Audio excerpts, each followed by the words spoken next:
বেরিয়ে পড়েছি কম্পিউটার যাওয়ার উদ্দেশ্যে। তো গিয়ে বসেছিলাম একা একাই। তারপর ক্লাস শেষ হওয়ার পরে এসে পড়লাম। বাইরে দেখি খুব সুন্দর হাওয়া দিয়েছে। তো মামা বাড়িতে এসেই দেখি আমার মামি রান্না করছে, আর এদিকে বুনু আম খেয়ে সারা শরীরে একদম কি বলবো, আর হাতে পায়ে মুখে সারা শরীর।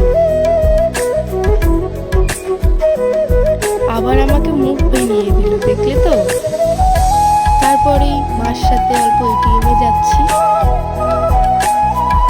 আমি মা বড় বুনু আমার বোন।